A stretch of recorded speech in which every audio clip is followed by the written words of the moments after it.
Assalamualaikum warahmatullahi wabarakatuh.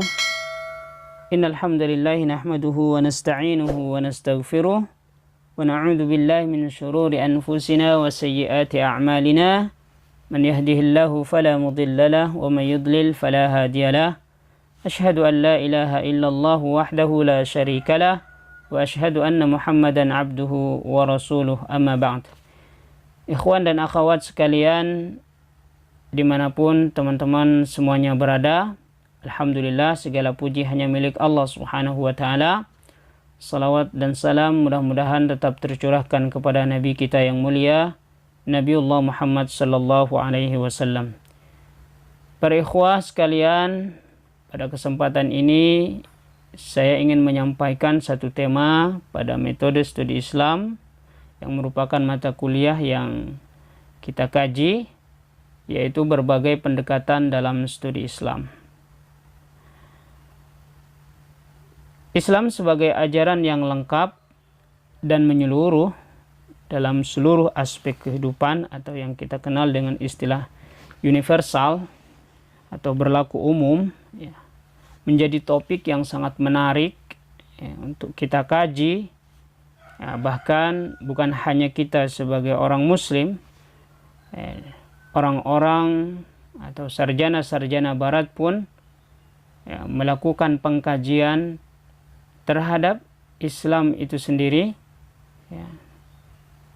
Pengkajian tersebut menggunakan pendekatan-pendekatan tertentu yang secara populer di kalangan akademik dianggap ilmiah.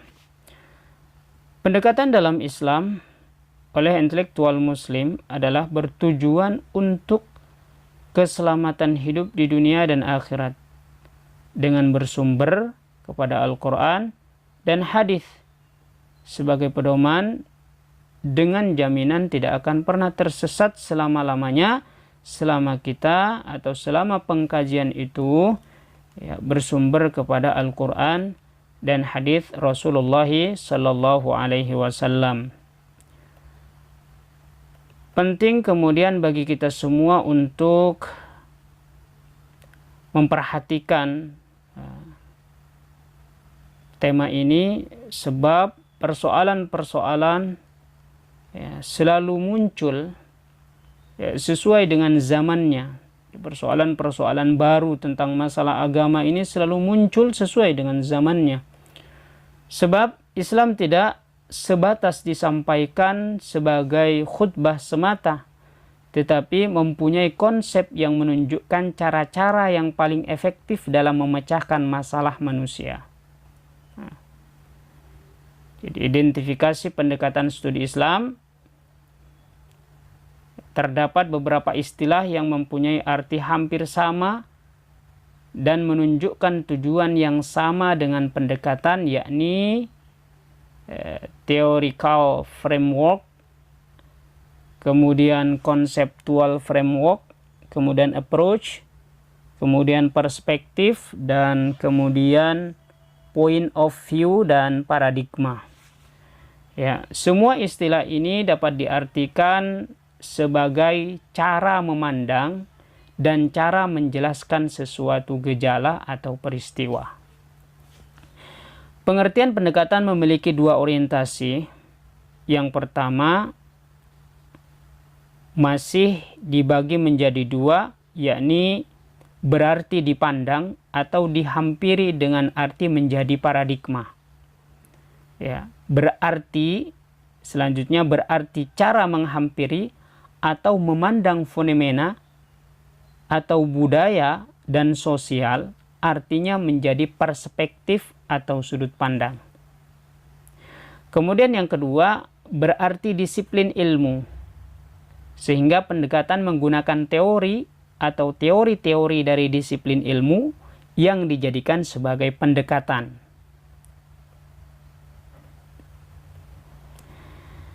Dengan melalui pendekatan, maka kehadiran agama atau Islam dapat dipahami oleh manusia, sehingga Islam dapat berfungsi sebagai solusi masalah dan aturan yang menyelamatkan manusia.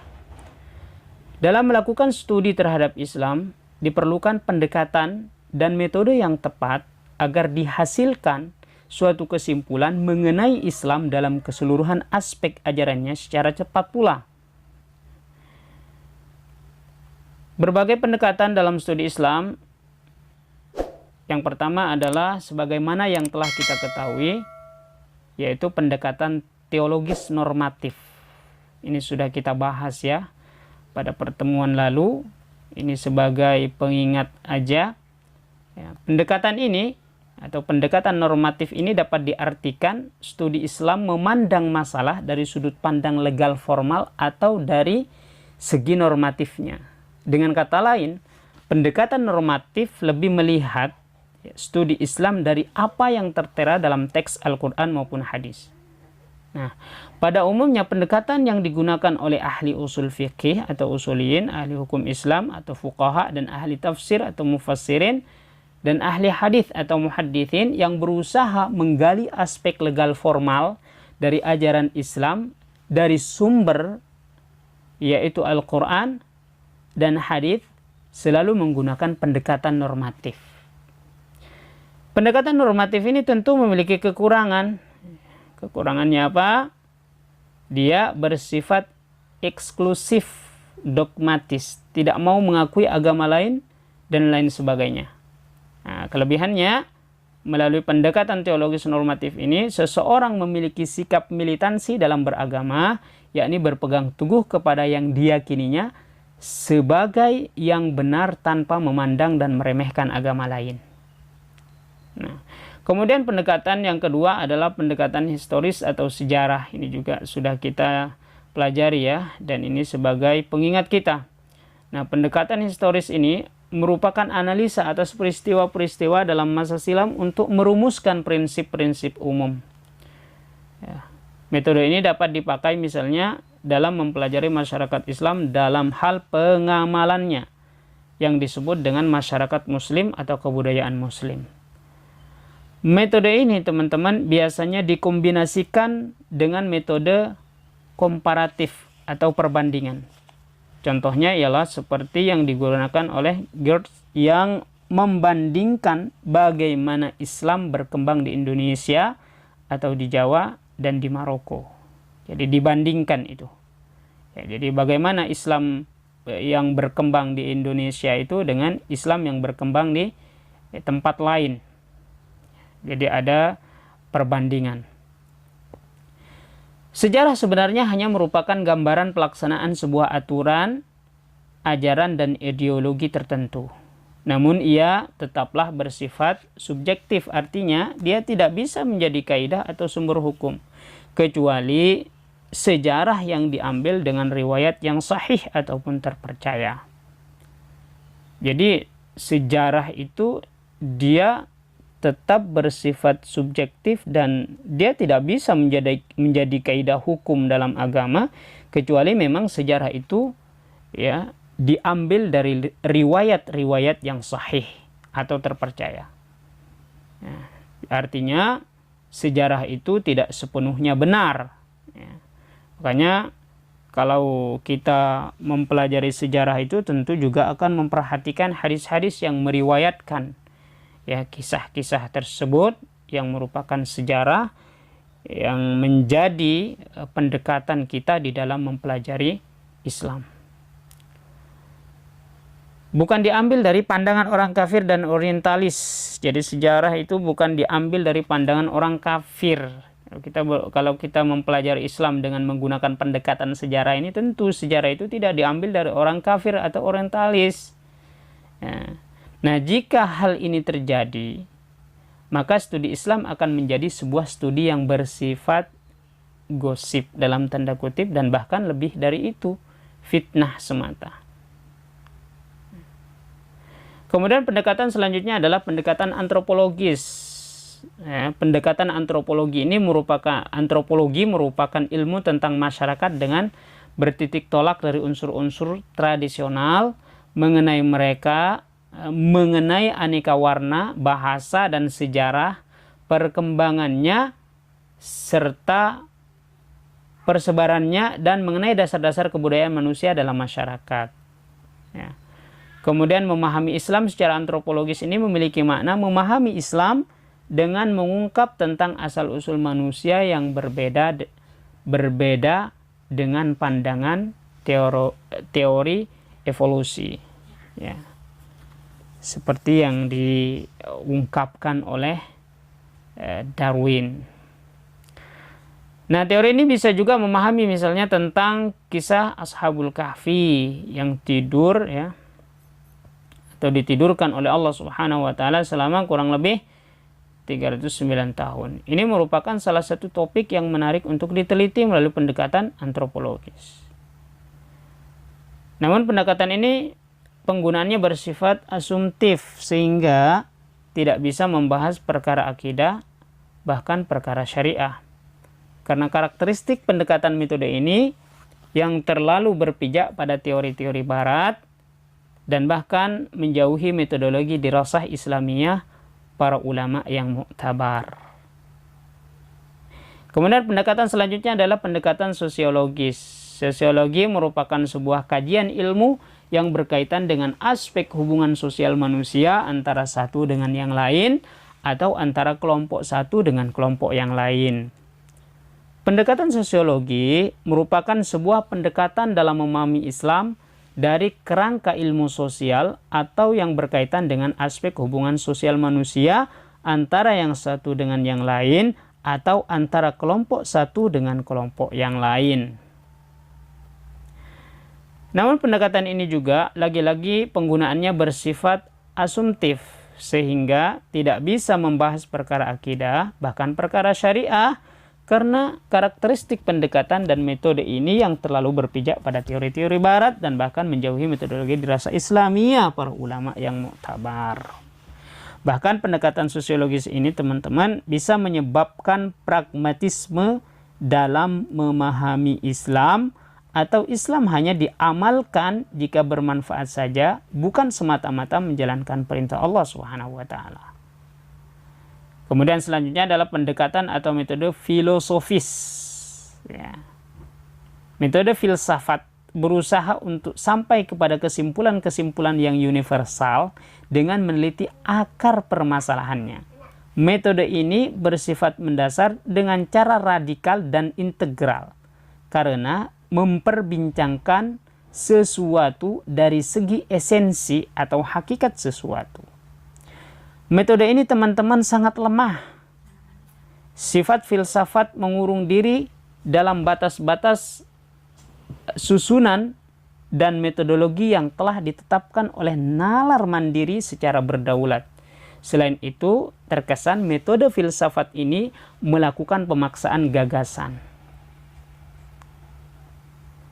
Ibnul Qayyim al-Jauziyah rahimahullahu ta'ala berkesimpulan bahwa filsafat adalah pahamisme di luar agama para nabi. Ditambah lagi, filsafat memang ajaran yang murni dihasilkan oleh akal manusia. Kemudian pendekatan selanjutnya adalah pendekatan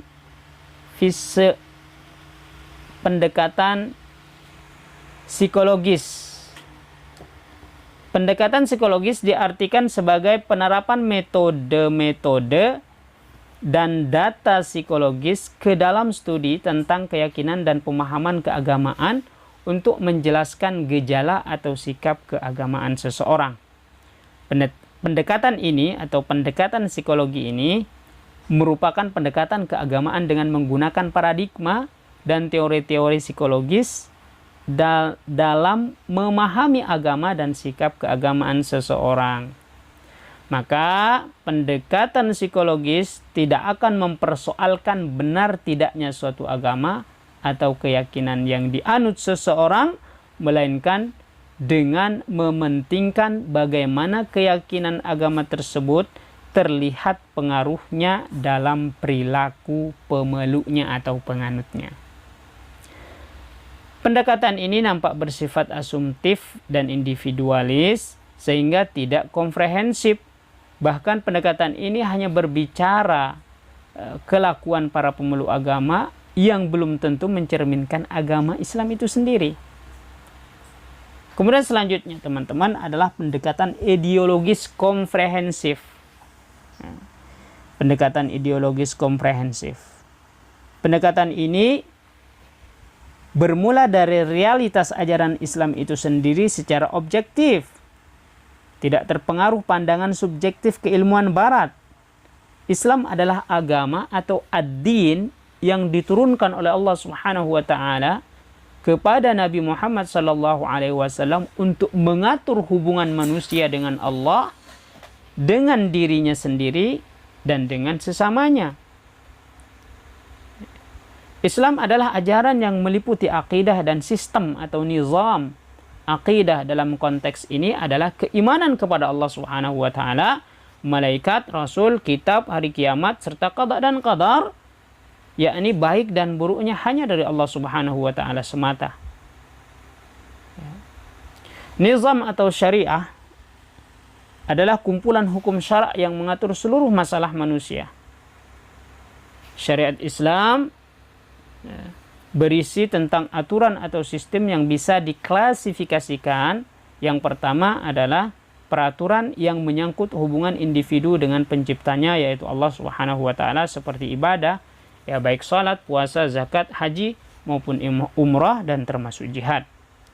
Yang kedua, sistem atau peraturan yang menyangkut hubungan individu dengan dirinya sendiri, seperti hukum terkait pakaian, ya, makanan, minuman, dan juga hukum seputar akhlak yang mencerminkan sikap dan tingkah laku seseorang.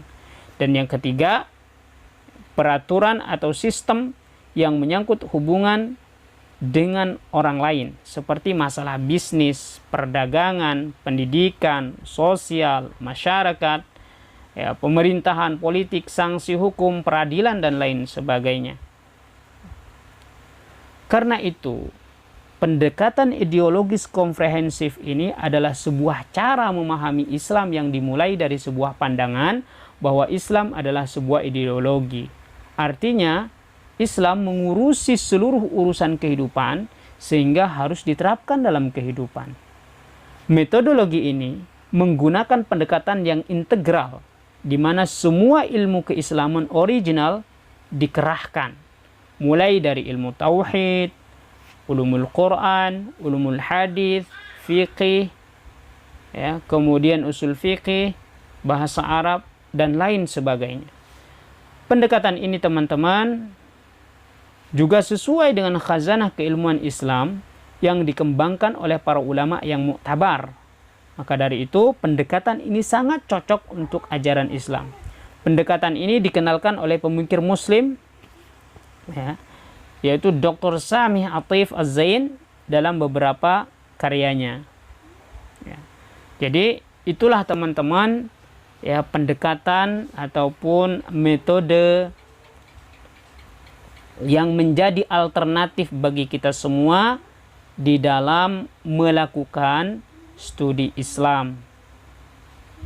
Dari penjelasan ini kita berharap, ya, dapat memahami Islam ini, dapat melakukan pengkajian Islam, ya, dengan cara menggunakan salah satu di antara pendekatan-pendekatan yang sudah dijelaskan tadi. Demikian, teman-teman, mudah-mudahan apa yang saya sampaikan ini bermanfaat bagi kita semua. Jika ada kesalahan, itu murni datangnya dari saya dan datangnya dari syaitan, dan saya mohon ampun kepada Allah Subhanahu wa taala. Dan adapun kebenaran itu datangnya dari Allah Subhanahu wa taala. Demikian, subhanakallahumma wa bihamdika asyhadu an la ilaha illa anta astaghfiruka.